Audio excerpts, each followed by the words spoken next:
Assalamualaikum warahmatullahi wabarakatuh.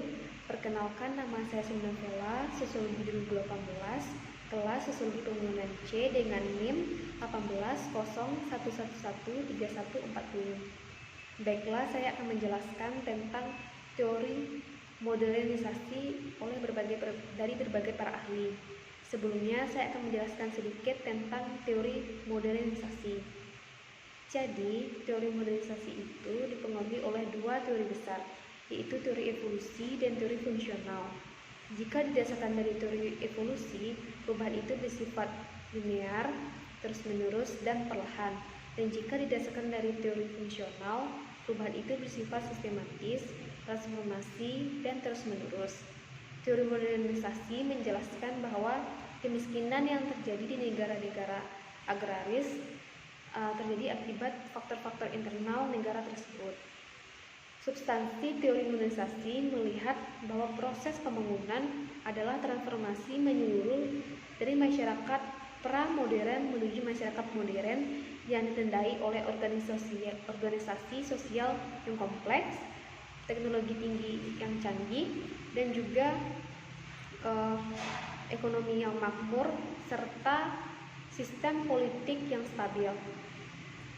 Ada beberapa proses atau cara terjadinya proses transformasi. Yang pertama adalah modernisasi teknologi, dari teknologi yang tradisional menuju teknologi modern. Yang kedua adalah komersialisasi menuju spesialisasi produksi. Yang ketiga industrialisasi, dan keempat adalah urbanisasi. Ada berbagai tokoh yang tergabung dalam teori modernisasi. Yang pertama adalah Harold Domart yang menjelaskan tentang tabungan dan investasi. Ia menjelaskan bahwa tabungan dan investasi merupakan syarat mutlak untuk menciptakan pertumbuhan ekonomi.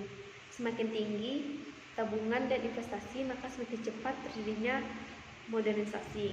Yang kedua adalah Max Weber yang menjelaskan tentang etika Protestan.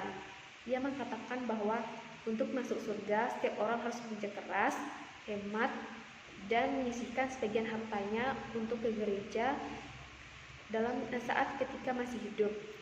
Etika ini disebut juga dengan the calling atau panggilan suci agamanya. Dengan rasionalitas beragama, maka kekuatan ekonomi akan muncul di tengah-tengah masyarakat. Yang ketiga adalah dari Alex Inkeles dan David Smith, yaitu menjelaskan tentang manusia modern, karakteristik manusia modern. Manusia modern akan terjadi apabila sarana pendidikan diperbanyak dan juga memberikan kesempatan dan pengalaman kepada masyarakat secara luas dan merata. Yang keempat adalah David McClelland, yaitu tentang dorongan prestasi. Inti dari teori ini adalah dorongan prestasi atau need for achievement. Artinya, orang yang mau berprestasi bukan hanya karena reward saja, namun karena ada kepuasan setelah melakukan kerjaan secara maksimal. Orang yang berkarakter seperti ini apabila disebar ke masyarakat tradisional, maka akan lebih cepat terjadinya modernisasi.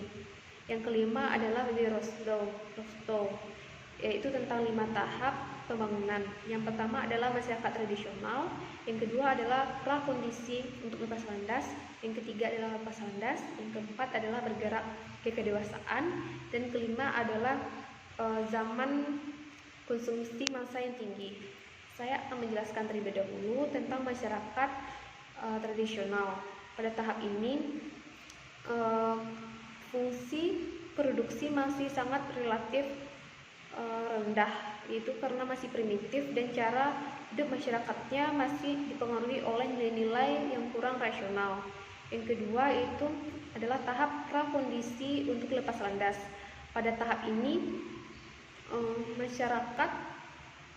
pada tahap ini adalah tahap transisi, yaitu mempersiapkan diri untuk menciptakan pertumbuhan atas kekuatan sendiri.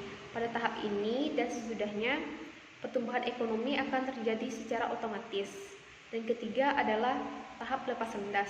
pada tahap ini akan terjadi perubahan yang sangat drastis dalam kehidupan masyarakatnya, seperti revolusi politik dan kemajuan teknologi yang sebagai pusat inovasi, dan juga munculnya terbukanya pasar-pasar baru. Akibat dari perubahan tersebut terciptalah inovasi dan juga terjadinya peningkatan investasi. Yang kelima adalah konsumsi yang tinggi. Pada masa ini, tahap ini merupakan tahap terakhir dalam teori pembangunan Rostow. Pada tahap ini, masyarakat tidak lagi menekankan pada masalah produksi, namun lebih menekankan pada masalah konsumsi dan juga kesejahteraan masyarakatnya. Setiap tahap dalam tahap pembangunan ada bedanya gitu, ada dasar pembedanya. Yang pertama itu adalah keadaan ekonomi, itu karakteristik perubahan ekonominya. Yang kedua yaitu sosial, dan ketiga adalah politik. Sekian yang dapat saya jelaskan tentang teori modernisasi dari berbagai tokoh. Maaf apabila ada kesalahan kata. Saya ucapkan terima kasih. Assalamualaikum warahmatullahi wabarakatuh.